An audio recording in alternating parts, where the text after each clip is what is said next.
नमस्कार, मैं हूं अर्जिता मिश्रा। आप देख रहे हैं सी न्यूज़ भारत। वक्त हो चुका है न्यूज़ बुलेटिन का। जानते हैं फिलहाल की न्यूज़ बुलेटिन पर। बस्ती जिले में बदहाल शिक्षा व्यवस्था में कोई सुधार होता नहीं दिख रहा है। बरसों से पटरी से उतर चुकी शिक्षा व्यवस्था अपनी दुर्दशा पर आंसू बहा रही है। विभागीय उदासीनता के कारण जिले के दर्जनों विद्यालय जर्जर अवस्था में हैं। कुछ विद्यालय तो ऐसे हैं जिनके अंदर बैठना भी खतरे से काली नहीं है, और सब कुछ जानते हुए भी जिम्मेदार विभाग के अधिकारी अपनी आंखें बंद किए हुए हैं। इस विद्यालय का भवन पूरी तरह से जर्जर हो चुका है। छत टूटी हुई है, जिससे बरसात का पूरा पानी कमरों के अंदर आता है। प्राथमिक शिक्षा व्यवस्था को चुस्त दुरुस्त बनाने व बच्चों को बेहतर सुविधा देने के लिए मिशन कायाकल्प के तहत विद्यालयों को सुसज्जित करने का अभियान चल रहा है। शासन प्रशासन इसे प्राथमिकता पर लेते हुए सभी विद्यालयों का कायाकल्प करने का फरमान जारी किया। हिदायत दी गई है कि इसमें किसी तरह की लापरवाही न की जाए। इसके साथ ही निष्प्रयोज्य व जर्जर भवनों को गिराने का आदेश भी जारी है। बावजूद इसके जनपद बस्ती के विकासखंड रामनगर के प्राथमिक विद्यालय कुसुमही कुंवर में जर्जर हो चुके छतों के चलते खंडहर में तब्दील हो चुकी है, जो कि कभी भी धराशायी हो जाए कुछ कहा नहीं जा सकता। बस्ती से सी न्यूज़ संवाददाता सुशील की रिपोर्ट। राज्य सरकार जहां सूबे में पंचायती राज व्यवस्था के तहत राज्य के संबंधित जिलों के पंचायतों को सशक्त बनाने की दिशा में पंचायत स्तर पर पंचायत सरकार भवन का निर्माण करने की कवायद में लगी है, ताकि पंचायत के प्रतिनिधि व्यवस्थित हो पंचायती राज व्यवस्था के तहत अपने पंचायत में सरकार से मिल रही विभिन्न लाभान्वितों योजनाओं का सतत क्रियान्वयन कर सके। वहीं दूसरी ओर पंचायत को सशक्त बनाने की दिशा में बस्ती जिले के विकासखंड रामनगर के तांटोटी पंचायत के सरकार में पंचायती राज विभाग द्वारा बनाया जा रहा है। पंचायत सरकार का भवन विभागीय अभियंताओं व संवेदकों की मिली भगत से लूट का पर्याय बनकर रह गया है। बस्ती से सी न्यूज़ संवाददाता सुशील की रिपोर्ट। सपा नेता सौरभ विश्वकर्मा और चंदन विश्वकर्मा के मामले में फरेंदा ब्लॉक प्रमुख राम प्रकाश सिंह ने नाराजगी जताई और कहा कि वर्तमान सरकार में महंगाई भ्रष्टाचार बढ़ गई है। जिस पार्टी के नेता सरकार के खिलाफ आवाज उठा रहे हैं, उसे जेल भेजने का काम कर रही है। तंत्र की स्थापना हुई, हमें आज़ादी मिली, तो ये व्यवस्था हुई कि हम अपनी बात को बहुत ही खुले मंच पर कहने का अधिकार हमको मिला, हम अपनी बात कह सके। लेकिन आज वर्तमान में जो ये दमनकारी सरकार है बीजेपी की, यहाँ अगर हम अपनी बात को कहना चाहते हैं तो वो दमनकारी सरकार पुलिस के माध्यम से, प्रशासनिक अधिकारियों के माध्यम से हमारी आवाज़ को दबाने के लिए हमेशा लगी हुई है। उसका ध्यान भ्रष्टाचार पर, बेरोजगारी पर, महंगाई पर, ये वर्तमान समय में जो वैश्विक महामारी है कोविड-19, उस पर उसका ध्यान नहीं है, बल्कि जो सरकार के खिलाफ अगर कोई आवाज़ उठाया उसके खिलाफ दमनकारी कुचक रच करके उसके खिलाफ मुकदमा लिखना, उसके खिलाफ फर्जी मुकदमा लिख करके जेल भेजना, इस सरकार का एक अस्ट्रगल बन गया है। वर्तमान में बीआरडी मेडिकल कॉलेज में सपा गवर्नमेंट के हमारे मुखिया राष्ट्रीय अध्यक्ष अखिलेश यादव जी ने मुख्यमंत्री रहते हुए 500 बेड का अस्पताल का लोकार्पण किया था।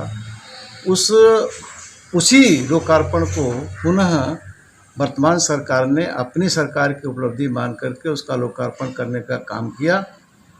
चंदन विश्वकर्मा, सौरभ विश्वकर्मा उस बेड पर भर्ती मरीजों के पास मिठाई बांटने के लिए, उनका हाल चाल लेने के लिए गए, लेकिन ये सरकार उससे नाराज़ होकर सरकार के नुमाइंदे फर्जी तरीके, उस दिन गिरफ्तारी नहीं की गई, लेकिन दूसरे दिन रात में उनके वहाँ 200 पुलिसकर्मियों को भेज करके उनकी गिरफ्तारी की गई। उनके खिलाफ अवैध असलहे दिखाए गए, जबकि उनके नाम से लाइसेंसी असलहे हैं, लेकिन फर्जी असलहे दिखा करके उनकी गिरफ्तारी की गई और उनके खिलाफ जो है यह दमनकारी कुचक रच करके, साजिश रच करके उनके खिलाफ मुकदमा लिखा गया। हमारी ये मांग है कि इसकी निष्पक्ष जांच किसी जांच एजेंसी से कराई जाए कि अगर वास्तव में वो अपराधी हैं, वास्तव में हिस्ट्री सीटर हैं, तो आज तक क्यों नहीं गिरफ्तारी की गई कि जब वह बीआरडी मेडिकल कॉलेज में जाते हैं उस दिन वो हिस्ट्री सीटर हो गए, उस दिन अपराधी हो गए, उसके पहले अपराधी अगर थे तो क्यों नहीं सरकार ने जेल भेजने का काम किया। क्या वर्तमान सरकार में सपा के नेता सुरक्षित नहीं हैं? बिल्कुल नहीं है। सपा के ही नेता नहीं है, जितने भी पार्टियों के अन्य पार्टियों के नेता हैं वो असुरक्षित हैं। आप देख रहे हैं देश का हालात, प्रदेश का हालात आपसे छिपा नहीं है। सरकार की नीतियां केवल ये है, दमनकारी नीतियां हैं और कुछ नहीं है। जितनी भी हमारी समस्याएं, ज्वलन समस्याएं हैं, उसके तरफ सरकार का कोई ध्यान नहीं है, बल्कि जो आवाज़ सरकार के खिलाफ उठाएगा उसके खिलाफ मुकदमे लिख करके यहाँ तक कि इनकाउंटर कर दिया जाएगा। ये सरकार की सबसे बड़ी उपलब्धि बनेगी। महाराजगंज से सीनियर संवाददाता महमूद आलम की रिपोर्ट। प्रयागराज 12 में अखिल भारतीय किसान मजदूर सभा के तत्वाधान में 12 तहसील मुख्यालय पर आज जहां विभिन्न मांगों को लेकर के धरना प्रदर्शन किया गया, वहीं संगठन के पदाधिकारियों के द्वारा ये मांग की गई कि मनरेगा के तहत जिन मजदूरों ने लॉकडाउन के दौरान कार्य किया था उनकी मजदूरी का भुगतान ग्राम प्रधानों के द्वारा नहीं किया जा रहा है, जिससे वे ग्राम प्रधानों के घरों के चक्कर काट रहे हैं। अंततः मनरेगा के तहत कार्य किए हुए मजदूरों की मजदूरी को नियमानुसार उनके खातों में भुगतान कराया जाए और किसानों के द्वारा खुले बाजारों में बेची जाने वाली फसलों के निर्धारित मूल्य को बढ़ाया जाए। किस समस्याओं को लेकर आज तहसील मुख्यालय पर धरना दिया गया है? हम लोग अखिल भारतीय किसान मजदूर सभा के बैनर तले किसानों के खेती के 3 अध्यादेश पारित कर दिए हैं सरकार ने, जिसके विरोध में हम लोग यहाँ पे ज्ञापन देने के लिए इकट्ठा हुए हैं। वो है क्या? खेती के 3 अध्यादेश में पहला अध्यादेश यह है कि समर्थन मूल्य सरकार तय नहीं करेगी। दूसरा अध्यादेश ये पारित कर रही है कि हम भारत की 2800 मंडियों को हम बेच देंगे, प्राइवेट सेक्टर में डाल देंगे। तीसरा अध्यादेश ये है कि हम सारे देश के गोदामों को हम बेच करके किराए पर दे देंगे, जिससे कि हम लोगों ने इसका विरोध इसलिए किया कि भारत की न मंडी रहेगी, न गोदाम रहेगा, न किसानों से समर्थन मूल्य पर अनाज खरीदा जाएगा, जिससे हमारे जीवन को खतरा होगा। हमारी भूख प्राप्ति की जो आवश्यकता है उसको पूर्ति नहीं करेगी।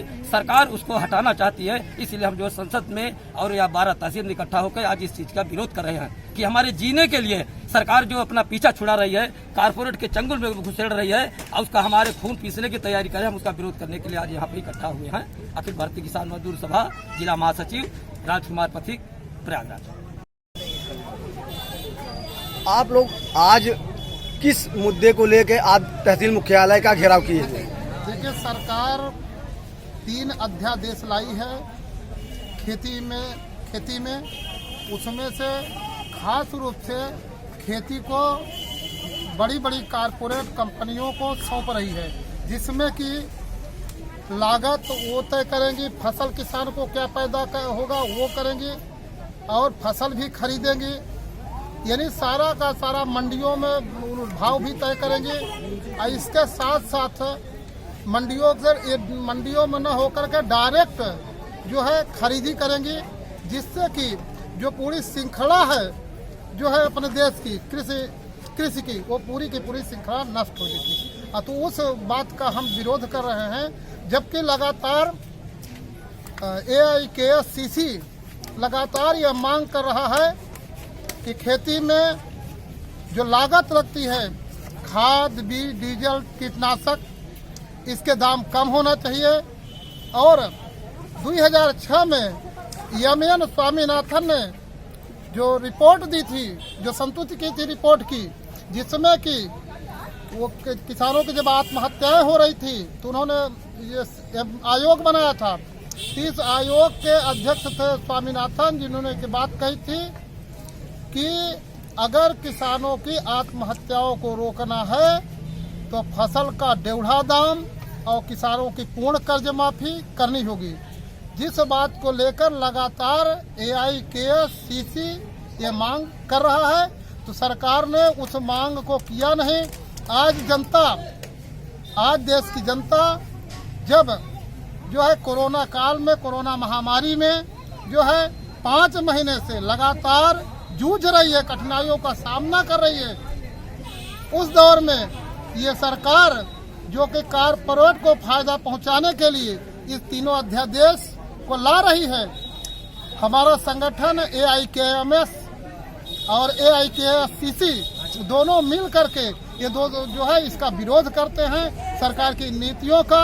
आज किसानों के हालात पहले से भी ज़्यादा बदतर हालात हैं, क्योंकि आज जो है सरकार ने 1840 रुपए जो है धान का समर्थन मूल्य तय किया था, लेकिन आज अगर देखा जाए तो मंडियों के अंदर जो है आज जो है धान और गेहूं दोनों जो है 1400 से लेकर के 1600 के बीच बिक रहे हैं। आज किसान और मजदूर दोनों जो है बड़े ही दयनीय हालात में हैं।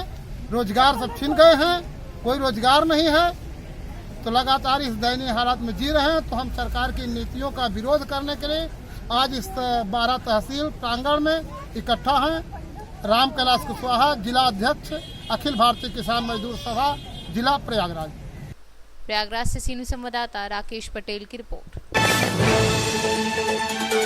सौसर से साउंड लाइट टेंट हाउस के डेकोरेशन यूनियन द्वारा तहसील कार्यालय में इस कोविड-19 के चलते इन व्यवसाय पर भुखमरी की नौबत आ पड़ी है। यूनियन के अध्यक्ष ओम प्रकाश बाल पांडे का कहना है कि शासन द्वारा हमें एक तो काम दिया जाए, या तो भत्ता या हमारा व्यवसाय चालू करने की अनुमति दी जाए। परिवार का पालन पोषण करने में असफल हैं, जिसके चलते डेकोरेशन यूनियन द्वारा मुख्यमंत्री के नाम ज्ञापन दिया गया।